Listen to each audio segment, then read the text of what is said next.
August 17, 1864, Camp Sumter, Georgia.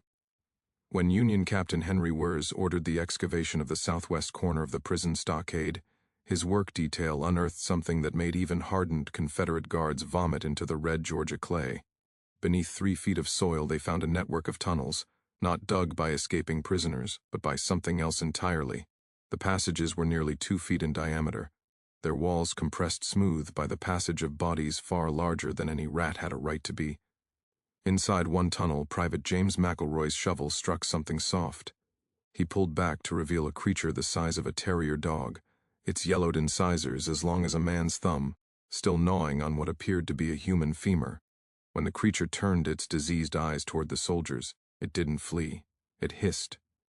By the war's end, these rats had consumed portions of over 13,000 bodies. But the truth was far more terrifying than simple scavenging. These creatures had evolved, or been transformed, into something that blurred the line between vermin and predator. And some prisoners reported they didn't always wait for the men to die first, before we uncovered the truth about the Andersonville Prison camp rats, and how starvation camp conditions created a nightmare that haunted survivors for decades. Make sure to subscribe to the Silent Abbey and ring that notification bell. We're a community dedicated to uncovering the darkest, most forgotten chapters of history, the stories they don't teach in schools. Drop a comment below telling us where you're watching from. We love hearing from our community of mystery seekers around the world. Now let's descend into one of the Civil War's most horrifying secrets. The year is 1864, and the Confederate States of America are bleeding. After 3 years of brutal warfare, the South's infrastructure crumbles under the weight of Union blockades and Sherman's relentless march. Resources that once flowed freely to Confederate armies now trickle to a halt. Food becomes scarce, medicine runs out, and the prison system, never robust to begin with, collapses into absolute chaos. In February of that year, Confederate Captain Henry Wirz receives orders to take command of Camp Sumter, a newly constructed prisoner of war facility near Andersonville, Georgia. The camp sits on 26.5 acres of what was once pine forest, hastily cleared and enclosed by a 15-foot-tall stockade of hewn logs. The original design specifications call for a maximum capacity of 10,000 prisoners. By August, over 33,000 Union soldiers will be crammed into this space, a density of human suffering unprecedented in American military history. The camp's location is no accident.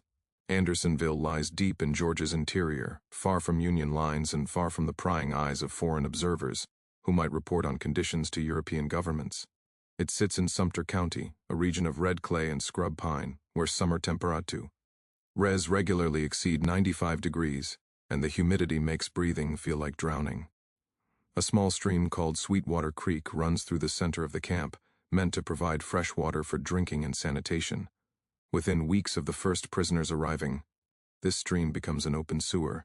Captain Wirz is a Swiss immigrant, a man with a quick temper and chronic pain from war wounds that never properly healed. His journal entries from early 1864 reveal a man aware that he's been handed an impossible task. How can I keep order among thousands when I have Rom the beginning, but they consider it trivial compared to their other challenges. Rats are everywhere in the South by 1864. The Union blockade means no ships arrive with rat poison from Europe. Grain stores throughout the Confederacy are infested. In Richmond, rats reportedly storm through the streets in broad daylight, attacking cats and small dogs. But something about the rats at Andersonville is different from the start, and it has everything to do with what they're eating. Or rather, who. The mortality rate at Camp Sumter begins climbing immediately. Men die from dysentery, scurvy, exposure, and simple starvation.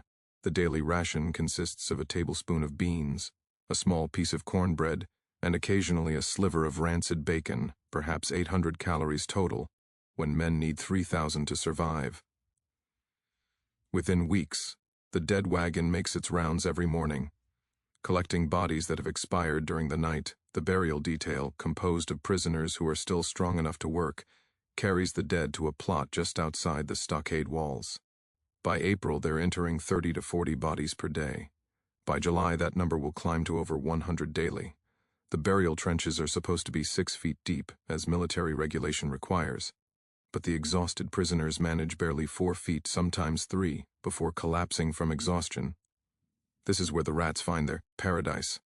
The soil around Andersonville is sandy red clay, porous and easy to dig. The rats, already present in large numbers due to the camp's stored grain and the creek's contaminated water, discover the burial ground within days. They begin tunneling, and they begin feeding. Sergeant William Powell, a Confederate guard assigned to supervise the burial details, notes in a letter to his wife dated May 12, 1864, "The rats have gotten into the dead pits. We hear them at night scratching and gnawing." The men on burial detail report that when they open a fresh trench in the morning, sometimes they find the body from yesterday already partially consumed. The colonel says we need to bury them deeper, but the Yankees are too weak to dig proper graves. "I sleep poorly, Rachel. I dream of things with teeth." Throughout the spring of 1864, as the prison population swells from 5,000 to 15,000 to 20,000, and beyond, the rats multiply with exponential speed. A single female rat can produce up to 50% offspring per year. With unlimited food and no predators, the camp's cats disappeared within the first month, likely drowned by desperate prisoners hoping to eat them. The rat population explodes, but something else is happening, something that won't become fully apparent until later. The rats feeding on human corpses are changing, growing, evolving. The first documented attack on a living prisoner occurs on April 3, 1864.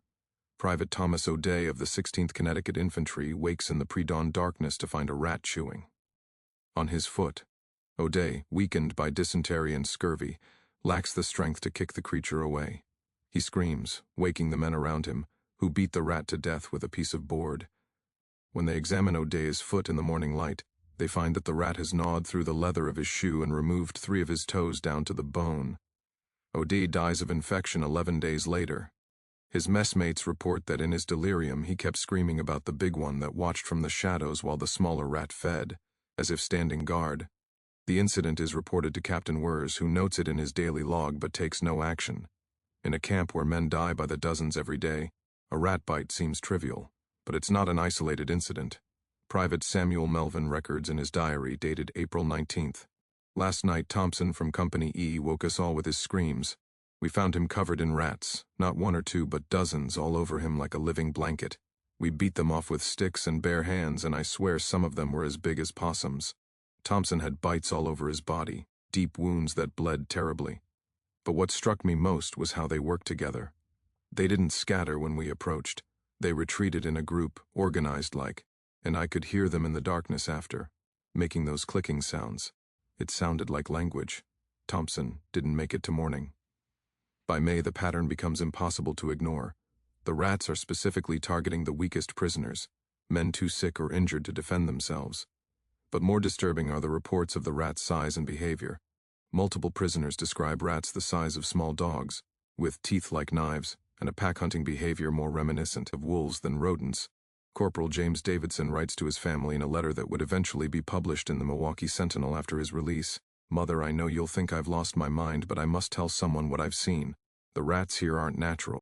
8 Jesse Hawkins provides testimony after the war that corroborates these accounts. "We started finding dead prisoners in the deadline zone every morning, and not all of them looked like they'd been shot trying to escape.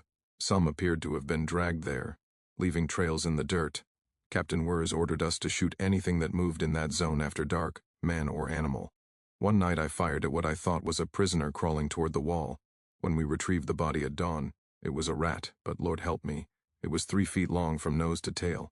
We burned it rather than let the other prisoners see it. The men were already half mad with hunger. We feared a panic if they knew what was growing in the burial pits."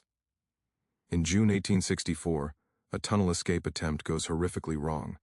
15 prisoners spend 3 weeks digging a passage under the stockade wall, working only at night to avoid detection. They plan to emerge outside the walls on the night of June 24th, when the moon will be dark. Private Charles Hopkins, one of the would-be escapees, survives to tell what happened.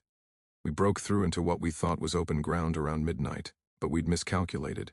We came up inside the burial grounds, right in the middle of the death pits. The smell alone nearly made us abandon the attempt. Then we heard them. Hundreds of them, maybe thousands, moving in the darkness. Squeaking, clicking, scratching. Stevens had the lantern, and when he lit it we saw them. They were everywhere. Rats of every size, from normal to absolutely monstrous. Some were as large as hogs, I swear on my mother's grave. They dug warrens throughout the burial ground, honeycomb tunnels connecting all the graves. We could see bones everywhere, human bones, scattered like kindling, and the rats just watched us. dozens of eyes reflecting the lamplight. Then the big one came. It emerged from a tunnel that must have been 4 feet across. It was gray and white with patchy fur, huge, moving slowly like it knew we had nowhere to go. Its teeth were yellow, each one as long as my finger. It made a sound, not a squeak, but a low rumbling growl that I felt in my chest. We ran. All thoughts of escape forgotten, we scrambled back into our tunnel and pulled the opening shut behind us. We heard them follow us for a while, scraping along the tunnel walls, but they stopped about halfway. Like they knew the tunnel led back to the camp. Like they were smart enough to avoid the guards. We collapsed the tunnel the next day, told the other prisoners it had caved in naturally. No one tried to dig in that direction again. Hopkins's account, recorded during his debriefing after his eventual release in 1865, was dismissed by Union officials as hallucination brought on by starvation. But 3 other survivors of the escape attempt corroborated every detail before their deaths in the 1870s. By July, with the prison population exceeding 32,000 and the daily death toll claim being to over 100, even Captain Wirz cannot ignore the rat problem any longer. He writes to his superiors in Richmond, "The vermin situation has become untenable. The creatures are attacking sick prisoners with increasing boldness. Yesterday a man died not from disease but from blood loss after rats severed an artery in his leg during the night. My guards report seeing rats in the camp that exceed normal size by factors of 3 or 4. They exhibit unusual behavior, pack hunting, coordinated attacks, and an apparent lack of fear of humans. I request poison, additional guards for burial details, and permission to burn the burial grounds. Without intervention, I fear we will lose control of the situation entirely." Richmond's response, dated July 28, is brief. "Captain Wirz, the Confederacy has no resources to spare for vermin control. Use whatever methods you deem appropriate. Signed, General Winder." Wirz orders the burial details to start using quicklime in the graves, hoping the caustic chemical will deter the rats. It doesn't work. The rats simply dig deeper. He organizes hunting parties of guards armed with clubs and shotguns. They kill hundreds of rats over the course of a week, but the population doesn't seem to diminish. For every rat they kill, 3 more appear. Prisoner Robert Kellogg records the most disturbing incident of July in his diary, entry dated July 30th. "Tonight we witnessed something that defies all natural law. A man named Sullivan from Illinois died this afternoon of dysentery. We laid him out with the other dead to be collected in the morning. After dark I couldn't sleep and sat watching the body, as has become my habit. I've learned that if you want to keep the rats away, you must remain vigilant. Around midnight I saw them come, not 2 or 3 but a coordinated swarm of at least 30 rats of varying sizes. They worked with horrible efficiency. The smaller ones created a perimeter while the larger ones, some as big as bulldogs, tore into Sullivan's body. But here's what haunts me. They didn't just feed randomly. They worked systematically, like a butcher breaking down a carcass. The large ones would tear off chunks and pass them to the smaller ones who would carry them away into the darkness. I watched for nearly an hour, paralyzed by fascination and horror. Before they finished, the largest rat, I've started calling him the king as the men do, approached to inspect the body. This creature was massive, perhaps 30 pounds or more, with gray fur that looked almost silver in the moonlight. It examined Sullivan's skull for a moment, then bit down and cracked it open like a walnut. It fed on the brain matter inside. Then it looked directly at me. I was sitting perhaps 20 feet away, and I know it saw me, knew I was watching, and I swear by everything holy that this creature smiled. Its mouth curled up at the edges in an expression that was almost human. Then it turned and led its pack away into the darkness, leaving Sullivan's corpse picked nearly clean. I did not sleep for the remainder of the night. I'm not certain I'll ever sleep soundly again. If this story is giving you chills, hit that like button and share this with someone who loves dark mysteries. The truth about what happened next will challenge everything you think you know about nature and survival. Let's discover what happens next. August 17, 1864. The day everything changes. A morning thunderstorm has turned the southwest corner of Camp Sumter into a muddy swamp. The ground, already weakened by the constant traffic of prisoners and the tunneling of rats, suddenly collapses. A section of the stockade, wall approximately 15 feet in length, tilts inward as the earth beneath it gives way. Captain Wirz arrives at the scene within minutes, fearing an escape attempt or structural failure that could allow mass breakout. What he finds instead will haunt him until his execution 1 year later. The collapsed area has opened a crater roughly 20 feet across and 8 feet deep. But this isn't a natural sinkhole. The exposed earth reveals a network of tunnels, dozens of them, interconnected and branching like veins in flesh. The passages range from 6 inches to nearly 3 feet in diameter, their walls compressed smooth by the passage of countless bodies. Private James McElroy and 5 other Confederate soldiers are ordered to investigate the extent of the damage. They descend into the crater with shovels, lanterns, and clubs, expecting to find perhaps a collapsed rat warren or the remains of an old escape tunnel. Instead, they discover an entire subterranean city. McElroy's official report, filed with Confederate Army archives and rediscovered in 1923, describes what they found. "Sir, we descended into the collapsed area at approximately 8:30 a.m.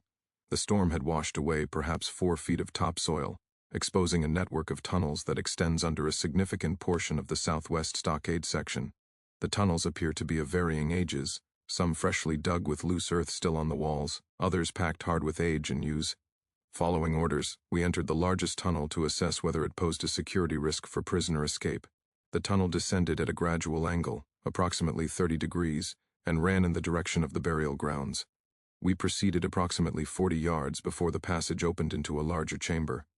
What we found in that chamber, sir, I struggle to describe in terms that will not sound like the ravings of a madman.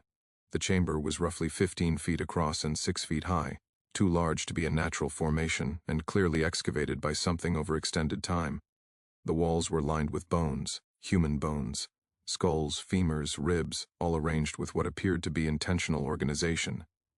Some skulls were placed in niches carved into the walls, as if displayed. Others were crushed open, their contents removed.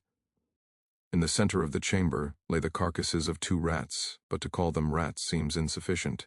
These creatures measured approximately 3 feet in length, not including their tails. Their bodies were emaciated, recently dead, but their skeletal structure was clearly visible. The bone density and muscle attachment points suggested these animals had weighed 30 to 40 pounds in life. But it was Private Watkins who noticed the most disturbing feature. The bones in the walls weren't simply scavenged and placed randomly. They were organized by type and size, skulls together, long bones together, small bones together, as if cataloged, as if collected. We proceeded deeper, discovering 6 additional chambers connected by tunnels. Each contained similar arrangements, bone collections, nesting areas made from cloth and hair, both human and rat, and what appeared to be food storage areas where partially decomposed human remains were being preserved. The temperature in the chambers was noticeably cooler than the surface, and the remains showed signs of deliberate burial in clay, which would slow decomposition. In the deepest chamber we discovered what Sergeant Collins described as the nursery. This chamber contained dozens of smaller rats, juveniles, but already far larger than normal adult rats should be.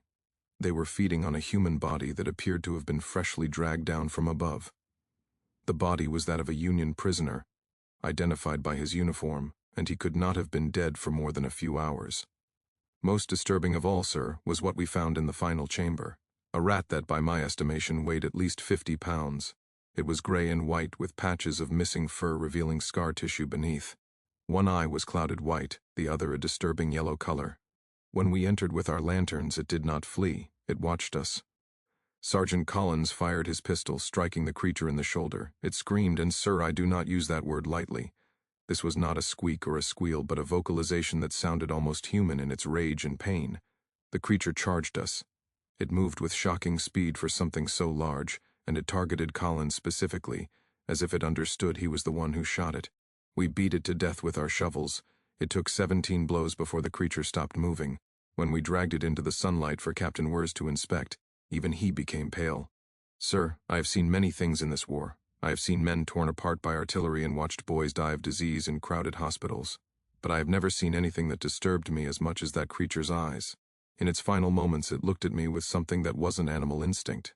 It looked at me with intelligence, with hatred, with understanding. We collapsed the tunnels with black powder and buried the entire southwest section under 6 feet of clay. But before we did, I went back on. Final time to count. Based on the bone collections we found in those chambers, I estimate that the rats had dragged portions of at least 300 bodies into their warren. 300 men whose families believe they died of disease or starvation, when in truth, they fed something far worse. The official Confederate Army record sanitizes McElroy's report, noting only that a structural collapse revealed animal warrens that were subsequently destroyed as a sanitation measure. But McElroy's complete testimony, recorded after the war during the trial of Henry Wirz, provides additional details that the government suppressed for over 50 years. According to McElroy's testimony, when we were destroying the tunnels, we found evidence that the rats had been bringing things down into their chambers beyond just food. They had collected items, buttons, coins, pieces of paper, small personal effects taken from the dead. These items were arranged in the chambers in patterns we couldn't decipher. Sergeant Collins, who was educated at a seminary before the war, said it reminded him of primitive altars or shrines. He suggested that the rats were displaying behavior that went beyond simple nest building or food storage. They were, in his words, creating culture.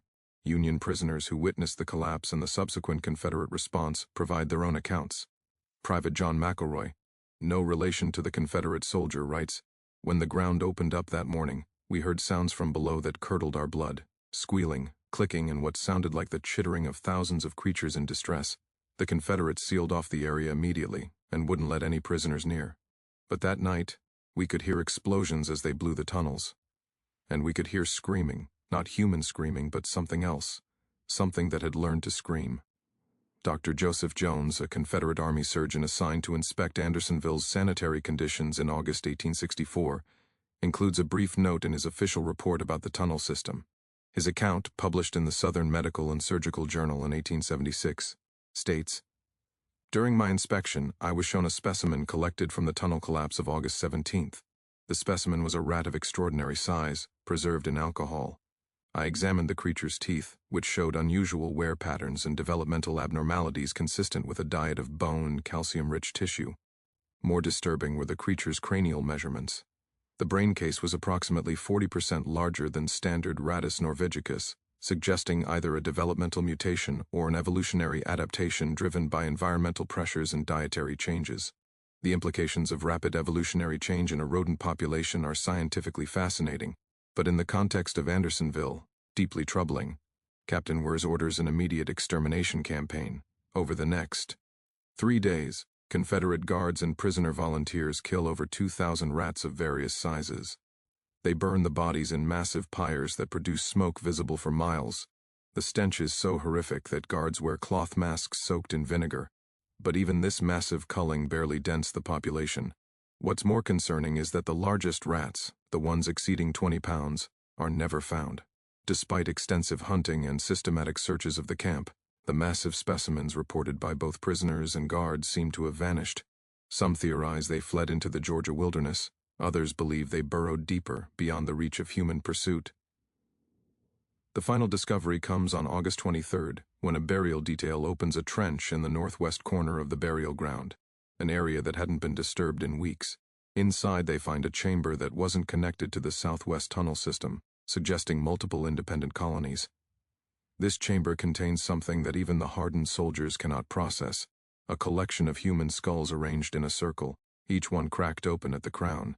In the center sits the partially mummified corpse of a rat the size of a large dog. Private Eugene Forbes, part of the burial detail, describes the scene. It looked like a shrine, like the other rats had placed the big one in the center after it died and arranged the skulls around it as some kind of tribute. The corpse was weeks old but hadn't been disturbed or eaten by other rats, which was unnatural. They'd honored it. They'd created a grave for their king, leader. I don't have words for what we saw. We burned it all and never spoke of it again. The Confederate authorities' response to the Andersonville rat situation is characterized by denial, suppression, and ultimate indifference. Captain Henry Wirz's reports to Richmond become increasingly desperate through August and September 1864, but the Confederate government, facing military collapse on all fronts, has neither resources nor political will to address what they view as a minor sanitation issue. However, the discovery of the tunnel system on August 17th forces a more systematic investigation. General John Winder, Confederate Commissary General of Prisoners, visits Andersonville on September 3rd to personally assess the situation. His confidential report to Secretary of War James Seddon, declassified in 1928, reveals the extent of official knowledge and the decision to suppress it. Mr. Secretary, I have completed my inspection of Camp Sumter and must report conditions that exceed even my grimmest expectations. The prisoner population has reached 33,000 in a space designed for 10,000. Sanitation is non-existent, disease is rampant. The daily death toll exceeds 100 men. But these horrors, while severe, are explicable as unfortunate consequences of war and our current shortages. However, I must bring to your attention a situation that cannot be so easily explained. The vermin infestation at Andersonville has produced specimens that challenge the natural order. I personally examined 3 dead rats that each exceeded 25 pounds in weight. I observed, from a safe distance, living specimens that appeared even larger. More disturbing than their size is their behavior. These creatures exhibit coordinated hunting strategies, apparent communication through complex vocalizations, and a complete lack of natural fear of humans. Captain Wirz's men have exterminated thousands of these creatures, yet the population appears undiminished. The prisoners live in constant fear of attack during the night. I witnessed evidence of rat predation on sick and dying prisoners. In one case, a man weakened by dysentery was attacked by a swarm of rats while still living. His comrades were too weak to intervene effectively. I have consulted with our medical officers about possible explanations for the rats' unusual size and behavior.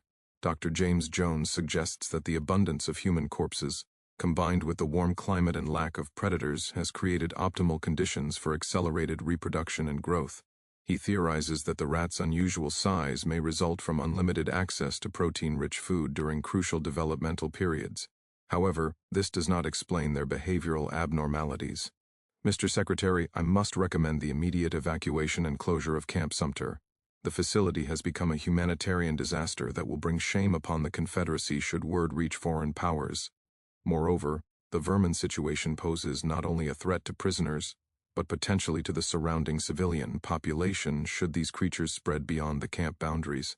However, I recognize that prisoner exchange negotiations have broken down and we have nowhere to send 33,000 Union captives. Therefore, I recommend the following measures. Increase the burial depth to a minimum of 6 feet. Utilize quicklime in all graves. Construct a barrier of sheet metal 18 inches into the ground around the burial area to prevent tunneling, and double the guard force to protect both prisoners and guards from rat attacks during darkness. I further recommend that all official reports minimize the vermin situation to prevent panic among the civilian population and to avoid providing Union propagandists with additional ammunition for their campaigns against the Confederacy. The rats are a sanitation problem, nothing more. Any suggestion that they pose an unusual threat should be dismissed as prisoner hysteria and exaggeration. Secretary Seddon's response, dated September 10, 1864, is brief. General Winder, implement what measures you can with available resources. Official reports will describe only standard sanitation issues. This matter is closed. No additional resources are allocated to Andersonville. The burial depth remains shallow. The rats continue to thrive. The investigation takes a different TU. After the war ends, in May 1865, Captain Henry Wirz is arrested and charged with conspiracy and murder in connection with his command of Andersonville. The trial, which begins on August 21, 1865, becomes a sensation in northern newspapers. Dozens of former prisoners testify about the horrific conditions they endured. Initially, the prosecution focuses on starvation, disease, and deliberate cruelty. But during the testimony of Private Boston Corbett on September 5th, the rat situation enters the public record. Corbett, who would later become famous as the man who shot John Wilkes Booth, provides testimony that northern newspapers initially dismiss as trauma-induced hallucination. The rats at Andersonville were demons given flesh. I saw them drag living men across the ground. I watched them work in organized packs, with different rats performing different roles. Scouts, attackers, carriers. They grew to monstrous size by feeding on Christian men who died in that hellish place. Captain Wirz knew about them. He did nothing. He let them feed. Some prisoners believed he was deliberately using starvation and disease to breed an army of monster rats as some kind of weapon. I know this sounds like madness, but I swear on the Bible that I speak the truth. The prosecution, recognizing that Corbett's testimony sounds absurd, quickly moves on to more credible allegations of food deprivation and medical neglect. However, 13 other witnesses mentioned the rats during their testimony, providing consistent descriptions of large, aggressive rodents that attacked sick prisoners and exhibited unusual behavior. Dr. John C. Bates, a Union medical officer assigned to inspect Andersonville after its liberation, provides more measured testimony that gives credibility to the rat accounts. During my inspection in May 1865, I personally observed rat specimens that exceeded normal size by a factor of 2 or 3. I examined bones in the burial grounds that showed clear evidence of rat gnawing, including bones from recently deceased prisoners. I found extensive tunnel networks throughout the burial areas. Based on the scale of these tunnels and the evidence of sustained habitation, I concluded that a large population of rats had been living off human remains for an extended period. Whether these rats actively attacked living prisoners I cannot say with certainty, but the physical evidence suggests they had become entirely dependent on human tissue as their primary food source. The court ultimately convicts Captain Wirz of conspiracy and murder, sentencing him to death by hanging. He is executed on November 10, 1865 at the Old Capitol Prison in Washington, D.C. His final statement includes a bitter reference to the rats. "I am made to die for obeying orders and doing my duty. I am condemned for failing to prevent deaths that no human power could have stopped. They say I did not protect the prisoners under my care. Perhaps they are right. I could not protect them from disease, from hunger, from their own despair, and I could not protect them from the creatures that my superiors ignored until it was too late." After Wirz's execution, the military investigation into Andersonville concludes. The official record acknowledges sanitation problems, including rodent infestation, but makes no mention of unusual rat behavior or size. The burial grounds are marked with wooden headboards and eventually converted into Andersonville National Cemetery, but the story doesn't end there. In the months following the camp's closure, residents of Andersonville and surrounding Sumter County begin reporting unusual rat sightings. Farmers find livestock killed and partially consumed in ways inconsistent with typical predators. Several children are attacked by what witnesses describe as giant rats while playing near creeks and wooded areas. In December 1865, 3 freed slaves disappear from a work camp near the old prison site. When their bodies are recovered 2 weeks later, the remains show evidence of rat predation so extensive that identification is only possible through personal effects. The Georgia state government organizes a hunting campaign in January 1866, offering a bounty of 50 cents per rat tail. Over the course of 3 months, hunters kill over 5,000 rats in Sumter County, many of them exceeding normal size. The largest specimen, killed by Hunter Thomas Blackwell near Sweetwater Creek, measures 42 inches from nose to tail and weighs an estimated 35 pounds. Blackwell's account, published in the Atlanta Constitution in February 1866, describes the creature. "I've hunted bear, panther, and wolf throughout Georgia, but I'd never seen anything like this devil rat. It didn't run when I approached. It stood its ground, hissing and showing teeth that could bite through bone. I shot it 3 times with my rifle before it died. When I brought it to town, folks gathered from miles around to see it. Some of the former guards from the prison camp confirmed they'd seen even larger specimens during the war. We burned the carcass rather than let it rot where children might find it." The bounty program ends in April 1866, and officially, the rat problem is declared solved. But anecdotal reports of unusually large rats continue in Sumter County for decades. As late as 1890, farmers report losing livestock to rat attacks. Local folklore develops around the Andersonville Devils, said to be giant rats that still haunt the woods around the old prison camp. Scientific interest in the Andersonville rats emerges decades later.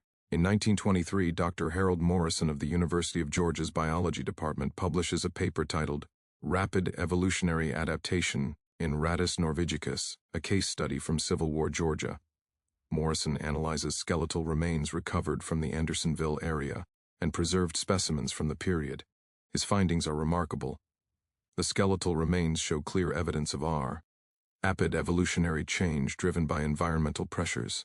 The specimens exhibit increased bone density, enlarged muscle attachment points, and cranial expansion consistent with brain development. Most significantly, dental analysis reveals changes in tooth structure indicating adaptation to a diet of bone and flesh, rather than the typical omnivorous rat diet. What we see in the Andersonville rat population is an accelerated evolutionary process driven by 3 factors: abundant food source human corpses, lack of predators, and rapid reproduction cycles, allowing multiple generations within a single year. The largest specimens likely represent 3rd or 4th generation descendants of the original rat population, each generation selecting for size, aggression, and ability to compete for food resources.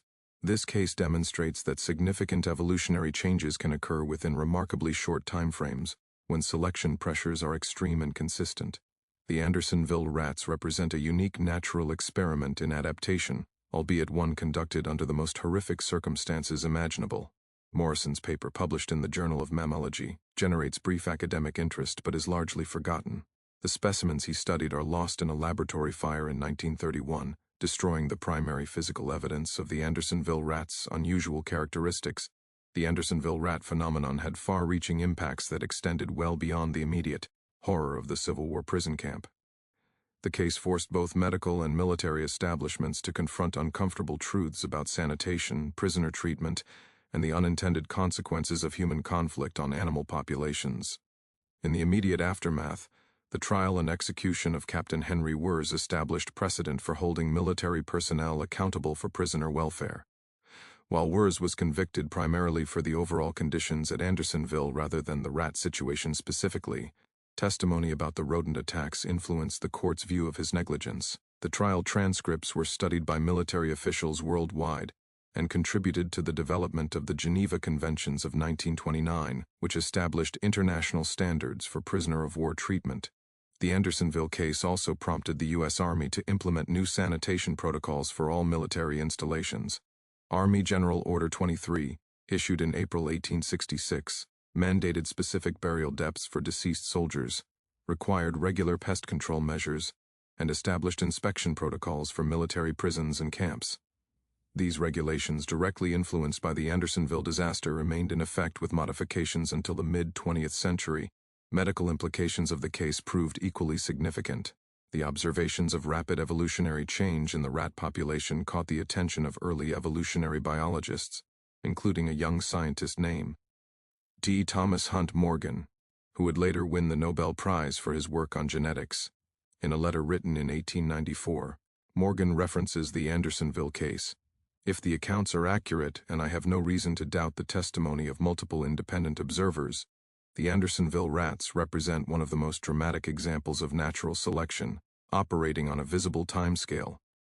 That such profound changes could occur within perhaps 5 or 6 generations suggests that evolutionary processes can work far more rapidly than Darwin supposed, given sufficient selection pressure. The psychological impact on survivors cannot be overstated. Of the approximately 13,000 Union soldiers who died at Andersonville, only 460 were officially recorded as dying from violence or causes other than disease and starvation. But testimony from survivors suggests that hundreds more may have been killed or partially consumed by rats. The trauma of these experiences manifested in various ways. Private John McElroy, who survived Andersonville and later became a journalist, wrote extensively about his experiences but notably avoided detailed discussion of the rats until late in his life. In his 1879 memoir Andersonville, A Story of Rebel Military Prisons, he dedicates only a single paragraph to the rodent situation. The rats were numerous and bold, feeding on the dead and sometimes attacking the dying. I have little desire to describe them further. Some nightmares are best left unspoken. However, in a private letter to a fellow survivor written in 1902, McElroy is more candid. The war ended 37 years ago, but I still cannot sleep soundly. I wake from dreams of squeaking in the darkness, of eyes watching from the shadows, of teeth tearing into flesh. My doctor says I suffer from neurasthenia, but I know the truth. What we saw at Andersonville was evil given physical form. Those creatures were judgment upon us all, Union and Confederate alike, for the sin of war itself. They were our punishment for reducing men to meat. Several survivors developed severe phobias of rodents that persisted throughout their lives. Private Samuel Melvin, whose diary entries provide some of the most detailed accounts of rat attacks, was institutionalized in 1872 for what doctors described as acute mania with paranoid delusions regarding vermin. He died in the Vermont Asylum for the Insane in 1881, reportedly killed by heart failure after believing he saw a large rat in his room. The Andersonville case also influenced popular culture and folklore. In the late 19th and early 20th centuries, several sensationalized accounts of the prison appeared in magazines and novels, often emphasizing the rat horror over other aspects of the camp. While these accounts were frequently embellished, they helped keep the memory of Andersonville alive in public consciousness. One particularly influential account appeared in the July 1889 issue of Century magazine, titled The Rats of Andersonville, by Joseph A. Joel, a former prisoner. Joel's account, while dramatized, captured the psychological terror. We feared the rats more than we feared the guards' bullets, more than we feared disease, perhaps even more than we feared death itself. For death we could face with dignity, but to be eaten alive in the darkness, to feel those teeth gnawing while you were too weak to resist, That was a horror beyond human endurance. Some men went mad from the fear alone before a rat ever touched them. Scientifically, the Andersonville case contributed to early understanding of urban pest ecology and the relationship between human conflict and disease vectors. Public health officials studying the case recognized that war, displacement, and poor sanitation created ideal conditions for rodent population explosions. This understanding influenced urban sanitation reform movements in the late 19th century. Dr. Charles V. Chapin, a pioneering public health official, referenced Andersonville in his 1901 textbook, Municipal Sanitation in the United States, The Andersonville Experience, demonstrates the critical importance of proper sanitation and waste disposal, particularly in high-density populations. The failure to maintain adequate burial practices and hygiene standards created an environment where rat populations could explode with devastating consequences. Modern cities must learn from this cautionary tale or risk similar disasters. Perhaps most significantly, the Andersonville rats revealed something uncomfortable about human nature and our relationship with other species. In an environment of extreme scarcity and suffering, the boundaries between human and animal behavior became disturbingly blurred. Prisoners fought over scraps of food with the same desperation as the rats. The social organization within the camp, with stronger prisoners preying on weaker ones, mirrored the pack dynamics of the rat colonies. Reverend Henry Clay Trumbull, a chaplain who visited Andersonville after its liberation, wrote in his 1866 book, War Memories of an Army Chaplain, "I believe the rats of Andersonville were sent as a mirror to show us what we had become. In reducing our fellow men to a state of starvation and degradation, we created the conditions for evil to thrive in all its forms. The rats merely took advantage of what we had wrought. They were the scavengers of our own cruelty." Similar cases, while never as extreme as Andersonville, occurred in other contexts throughout history. During the Siege of Paris in 1870-1871, rat populations exploded as the starving city consumed all cats and dogs. Reports from besieged Leningrad during World War II describe rats growing to unusual sizes and exhibiting aggressive behavior. More recently, urban environments with poor sanitation have produced super rat populations that show resistance to poison and display increased boldness around humans. The legacy of Andersonville extends to modern military ethics and international law. The camp is frequently cited in discussions of war crimes and command responsibility. The United Nations War Crimes Commission referenced the Andersonville precedent during World War II trials, establishing that commanders bear responsibility for prisoner welfare even in resource-constrained environments. Today, Andersonville National Historic Site preserves the memory of those who suffered and died there. The site receives over 100,000 visitors annually. Educational programs focus primarily on the human suffering and the broader context of Civil War prisoner treatment. The rat situation is mentioned only briefly in exhibits, described as one of many sanitation challenges that contributed to the high mortality rate. However, park rangers report that visitors frequently ask about the rats after reading survivor accounts. The questions reveal a persistent fascination with this aspect of the story, perhaps because it transforms Andersonville from a story of passive suffering into something more viscerally terrifying. The rats make the horror tangible in a way that statistics about death rates cannot. Local historian Margaret Davis, who has studied Andersonville for 40 years, offers this perspective. People want to believe the rats were exaggerated, that the survivors were traumatized and their memories unreliable.